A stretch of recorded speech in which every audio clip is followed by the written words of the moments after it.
đó san chỉnh tết tiền hai gì ngã giật tổng tiền cũ đó ấy là lý gì nó cháu bù là tỷ là số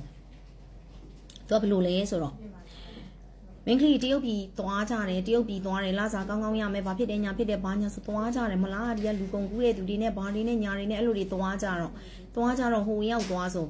để cho lại tiêu mình ăn lâu phô rồi bà rồi tỷ mà là lùi đi trả lại tiền mà là tiêu mình ăn lâu khai nào rồi bà rồi lấy nó khi mui khai nào khi mui khai bị lùi lúc trả đi nhà lùi đi trả bù mà là ấy là đi ăn bông miên này mà bù được cái nó ấy là này lý ấy thì case đặc khu à rồi ấy là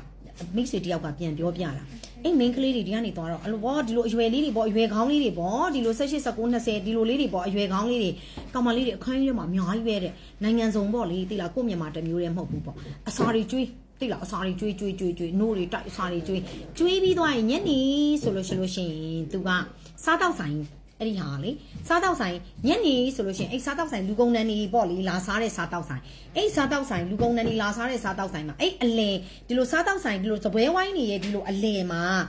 မှန်ပေါင်းကြီးကျွန်တော်တို့ငါးမွေးတဲ့ငါးကန်လိုမျိုးရေကူးဟိုငါးကန်အကြီးလိုမျိုးလေသိလားမှန်ကန်ကြီးလေမှန်ကန်ကြီးလူထဲလို့ရတဲ့ဟာလူကူးလို့ရတဲ့ဟာပေါ့မှန်ကန်ကြီးအဲ့ဒီကောင်မလေးကိုကဲကောင်မလေးတယောက်ကိုထုတ်လာတယ်ကိုလုံးသီးကျွန်းနဲ့ချုပ်လာပြီးတော့မှအဲ့မှန်ကန်နဲ့ကိုနှစ်လိုက်တယ်ဒီမှာအောက်ဆီဂျင်တက်ထားမှာပေါ့နှစ်လိုက်တယ်လက်တွေဒီလိုကြိုးတုပ်ထားတာပေါ့နော်လက်တွေဒီလိုကြိုးတုပ်ထားတယ်ခြေထောက်တွေကြိုးတုပ်ထားတယ်ကိုလုံးသီးနဲ့ဆိုတော့ဟိုမှာယောက်ျားတွေလာစားတဲ့သူတွေကလည်းယောက်ျားတွေမျက်စိလည်းအရသာခံရင်းပေါ့ကြည့်ပြီးသွားလို့အဲ့ကောင်မလေးကအဲ့ရေထဲမှာဒီလိုမျိုးဒီလိုစုပ်ထားတဲ့ဟာနဲ့ပေါ့ဒီလိုအသက်ရှူတော့ထည့်ထားတာပေါ့နော်အဲ့လိုမျိုးနဲ့ဆိုကိုလုံးသီးနဲ့ကိုလုံးသီးနဲ့ဒီလိုအလှပြတယ်လို့ဘာလို့ညာလို့နဲ့အဲ့လိုတွေလည်းကြည့်ရတာပေါ့နော်ယောက်ျားတွေကပြီးသွားပြီဆိုတာနဲ့သူအနောက်မှာလေကားတယ်လို့ထောင်ထားတယ်ဒါမှန်ကန်ဆိုပါဆိုလေကားပေါ်ကနေလူကလေအဲ့လိုပုံကြီးနဲ့တက်လာပြီးတော့မှအဲ့ဒီအဲ့ပုံကြီးတွေကနေပြီးတော့မှအဲ့ဒီလိုလောင်းချလိုက်တာအဲ့ဒီကန်နဲ့ကိုမျော့လောင်းချလိုက်အဲ့တော့ရေထဲမှာမျော့ရဲကောင်မလေးရဲမျော့ဆိုတဲ့အမျိုးကစုပ်တာလေအဲ့မျော့တွေကအဲ့ကောင်မလေးတစ်ခုလုံးစုပ်တာက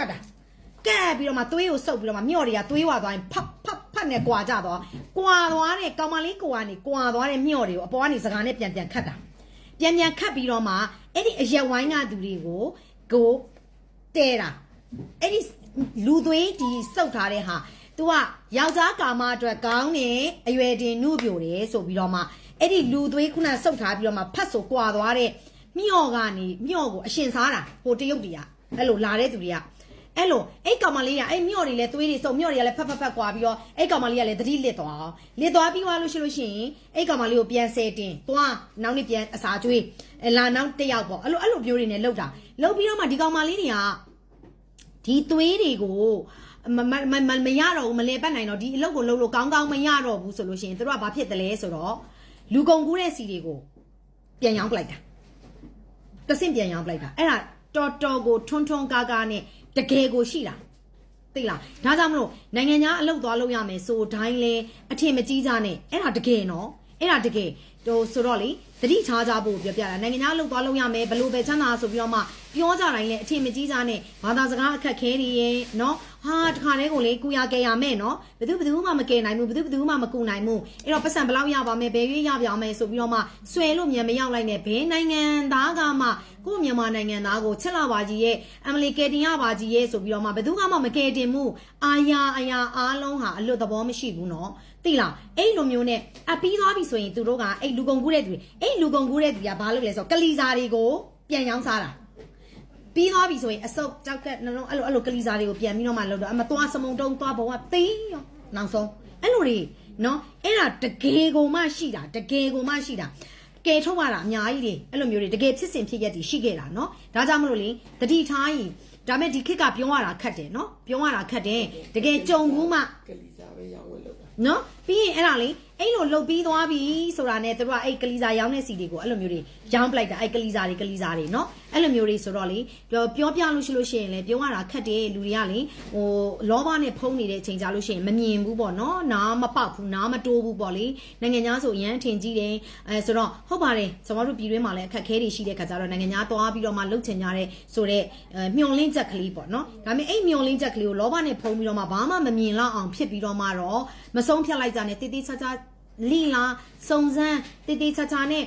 ကိုကလေ A plan B plan ဆိုတာရှိပလေးစေအရန်ကြောက်စရာကောင်းတယ်နော်အဲ့ဒါလေ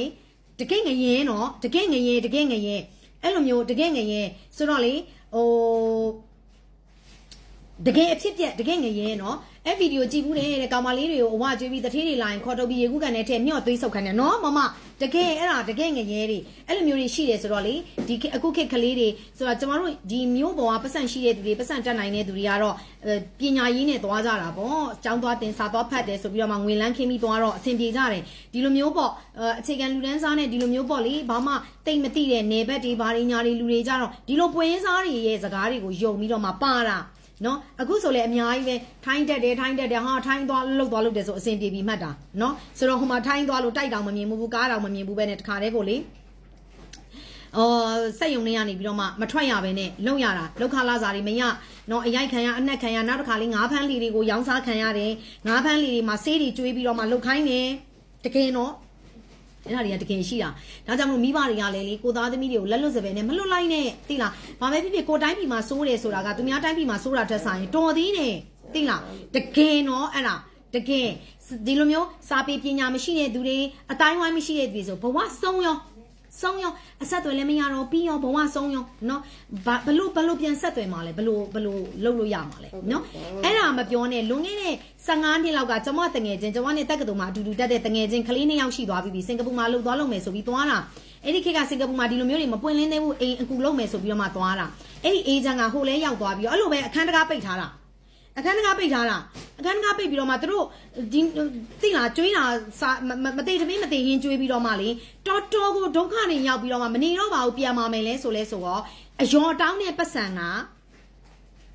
အရန်သိလားအရန်အယော်တောင်းတဲ့ပတ်စံနေတာယုံရမယ်ပေါ့ဆိုပြီးတော့မှအဲ့လိုတွေလောက်တာဒီမှာတော့ကျမတို့ကတားတယ်မသွားနဲ့နော်ငါတို့ပတ်စံကုန်စရာမလိုဘူးလုံအားကားရတော့မှလာစားတွေကနေဘလို့ပြန်ဆက်ရမှာဘလို့နဲ့နားမတိုးဘဲနဲ့သွားဟိုလဲရောက်တော့ဟာအနှိမ့်ဆက်တွေခံရသိလားဟာဘလို့တခုဖြစ်တယ်ဆိုအရိုက်ခံရအိမ်နဲ့အစင်မပြေလို့ပြန်လာတယ်ဆိုလို့ရှိရင်ပတ်စံမှာထပ်ပေါင်းနဲ့ကျွေးတွေကဆက်လို့တွေမကြည်သိလားနောက်ဆုံးကျတော့တငယ်ချင်းကလည်းညံကူပြီးတော့မှသူရောက်တဲ့အိမ်မှာသူတဲ့အောင်နေအစင်ပြေအောင်နေကောင်းအောင်နေလုပ်ပြီးတော့မှအဲ့ဒီအလုပ်ရှင်ကနေတရှိစင်မှာပြန်ခွင့်ရအောင်စူးစမ်းပြီးပြန်ခဲ့တော့မှရတာ